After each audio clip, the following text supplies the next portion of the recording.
बलि यज्ञ कर रहे थे।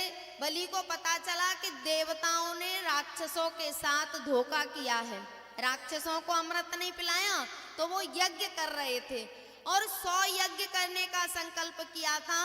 अंतिम यज्ञ कर रहे थे और वो यज्ञ सफल हो जाता तो फिर स्वर्ग पर राक्षसों का राज्य हो जाता।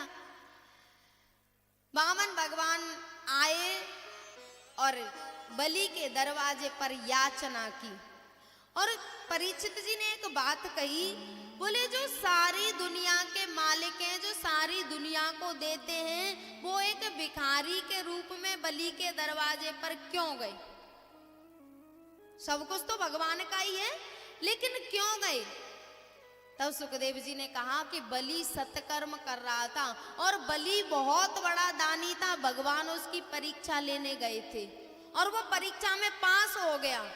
प्यारे, कभी कभी बहुत बड़े भक्त और जब तक उनकी परीक्षा नहीं होती तब तक उनका प्रेम भक्ति छुपी रहती है। जैसे भरत, यदि राम जी का वनवास नहीं होता तो भरत जी का प्रेम प्रकट नहीं होता।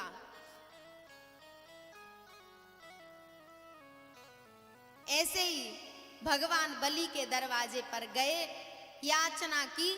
बलि ने कहा मांगो। भगवान ने कहा कि हमें 3 पग भूमि दे दो।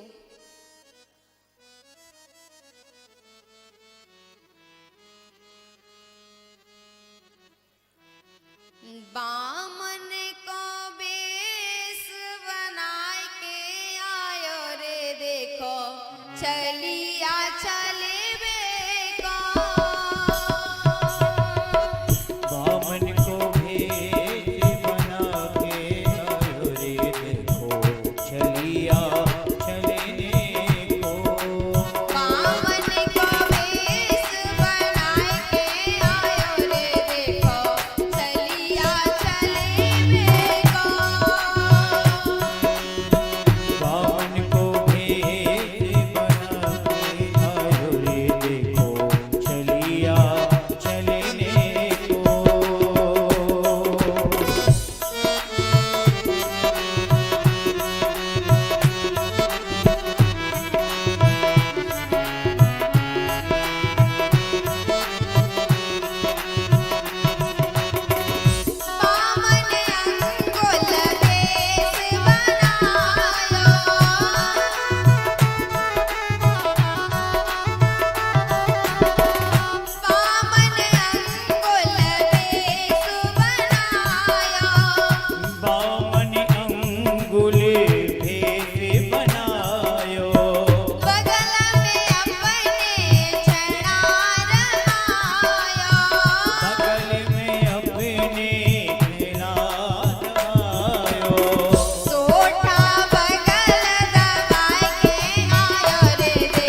हमें 3 पग भूमि दे दो। बलि ने कहा महाराज आपको पता है आप किसके दरवाजे पे मांग रहे हो? बोले हाँ महाराज बलि के दरवाजे पे। बोले कोई आश्रम मांग लो, गौशाला मांग लो, और ये 3 पग भूमि? बोले हाँ। अरे बलि जब मरते हैं तो बस 3 पग भूमि ही काम आती है, बाकी चाहे आश्रम ले लो, चाहे गौशाला ले लो, चाहे कितने ही बड़े महल ले लो, कुछ भी काम आने वाला। ये राजस्थान में इतने महल खाली पड़े हैं, बंजर, कोई रहने वाला नहीं है, क्योंकि ये सब साथ जाने वाला नहीं है। प्यारे, ऊंचे से खंडरों में एक मकान है मेरा, पंछी भी यहाँ रात बिताने नहीं आते, सब यहीं पड़ा रह जाता है, और हम लोग दिन रात हाय हाय मरे जा रहे हैं, कुछ भी साथ नहीं जाएगा। उनकी सोचो जिन्होंने कैसे कैसे नरसंहार करे, इन महलों को बनाने में भोगों के लिए क्या क्या किया, अब उनका नामो निशान भी नहीं है। पूछो ये महल किसका है? बोले पता नहीं है, किसी राजा का है, किसी राजा का है नाम भी नहीं पता। वामन भगवान ने कहा बोले बलि सब यहीं पड़ा रह जाएगा, अंत में बस अंतिम संस्कार के लिए 3 पग भूमि काम आएगी, तो मुझे तो वो ही दे दो। बलि ने कहा ठीक है, और वामन भगवान बोले कि एक और शर्त है। बोले क्या? बोले वो भी मैं अपने पैर से नापूंगा, तेरे पैर से नहीं, कहीं ज्यादा भूमि नहीं आ जाए। बलि ने कहा कि ये कैसे ब्राह्मण आ गए हैं, बढ़िया मजाक कर रहे हैं। बोले ठीक है। बोले संकल्प कर। शुक्राचार्य जी सोचने लगे कि इतने बड़े दानी के दरवाजे पर 3 पग भूमि, और उसमें भी अपने पैर से, बामन अंगुल के पैर कितने बड़े होंगे? बामन अंगुल के भगवान, पैर होंगे छोटे छोटे से, 3 पग। जैसे ही बलि ने संकल्प करने के लिए जल लिया तो सागर में से जल नहीं निकलता। शुक्राचार्य जी समझ गए कि ये कोई बामन वामन नहीं है, ये तो वो ही है श्री हरि, और ये मेरे शिष्य को ठगने के लिए आ गया, आज जरूर इसको छल्लेगा। मना किया बलि मत दे दान जमी को, राजा बोले मत दे दान, इसको दान मत दे देना, ये बहुत बड़ा ठगिया है, इसने हरिश्चंद्र मोर ध्वज बहुतों को ठगाया, अब तेरा नंबर है। बलि ने कहा गुरुजी आप सही कह रहे हो। बोले हाँ। बोले तो अब मैं जानबूझ के इसके हाथों ठगूंगा, ठग ले ये मुझे, अगर ये वही है तो। नहीं माना तो सागर में बैठ गए। भगवान ने देखा कि पानी क्यों नहीं निकल रहा, देखा तो उसमें शुक्राचार्य जी बैठे हैं। अपने आसन में से एक सीख निकाली और सागर में डाल दिया। वो उसी में से देख रहे थे कि क्या कर रहा है बलि।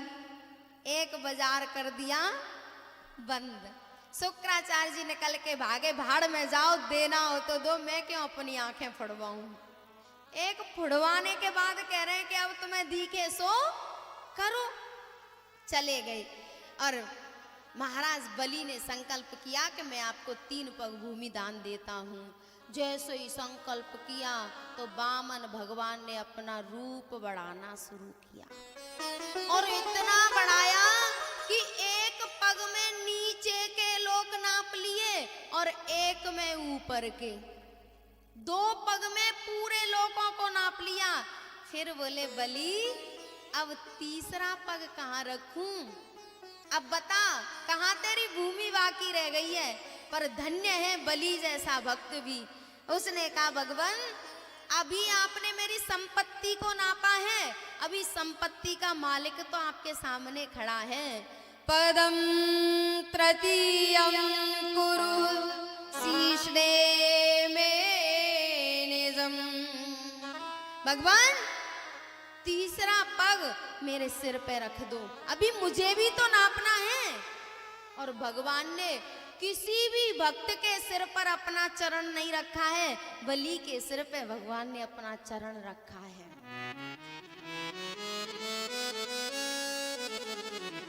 सज्जनों, जैसे ही 3 पग भूमि दान मिली, भगवान ने बलि को बंदी बना लिया। ब्रह्मा जी ने कहा प्रभु आपकी लीला समझ में नहीं आती, जिसने अपना सब कुछ दान में दे दिया और आपने उसे भी बंदी बना लिया। तब भगवान ने बहुत प्यारी बात कही, ब्रह्मण्यमनुगृह्णामि तद्विशो विदनोम्यहम् यन्मदः पुरुषस्तब्धो लोकं मां चावमन्यते। ब्रह्मा जी, मैं जिसके ऊपर कृपा करता हूं ना, उसका सारा कुछ नष्ट कर देता हूं। भगवान कह रहे हैं कि मैं जिसके ऊपर कृपा करता हूं उसकी सारी संपत्ति को, सब कुछ नष्ट कर देता हूं। बोले क्यों? बोले कहीं ये मद के, धन के मद में मेरे भक्तों का अपराध ना कर दे, कहीं अहंकार ना हो जाए कि मैं इतना बड़ा दानी हूं, मैंने भगवान को सारे लोक दान कर दिए, इसलिए मैंने इसको बंदी बनाया है। और पता है भगवान जिस पर कृपा करते हैं उसका धन दौलत परिवार सब कुछ नष्ट कर देते हैं, और उसके बाद उसके अंदर घुस के उसके अंदर जो भी बुराई होती है ना, उनकी धुनाई करते हैं। प्रविष्टः कर्णरन्ध्रेण श्वानां भावसरोरुहं धुनोति समलं कृष्ण सलिलस्य यथा सरः। ब्रह्मण्यमनुगृह्णामि तद्विशो विदनोम्यहम्।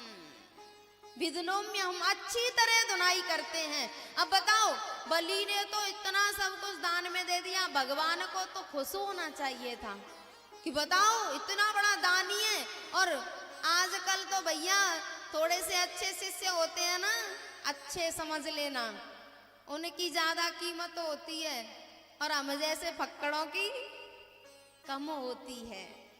लेकिन जो सच में साधु हैं, जो परमात्मा हैं, उनके अंदर फक्कड़ों की ज्यादा कीमत होती है, धनवानों की नहीं होती। दरबार में राधा रानी के दुख दर्द मिटाए जाते हैं, दुनिया के सताए लोग यहाँ सीने से लगाए।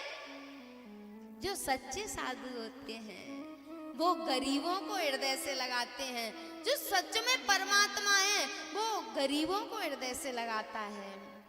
भैया बलि को बंदी बना लिया, देवताओं ने कहा कि अब बेचारे को छोड़ दो, जबकि बलि के अंदर कोई विकार नहीं था।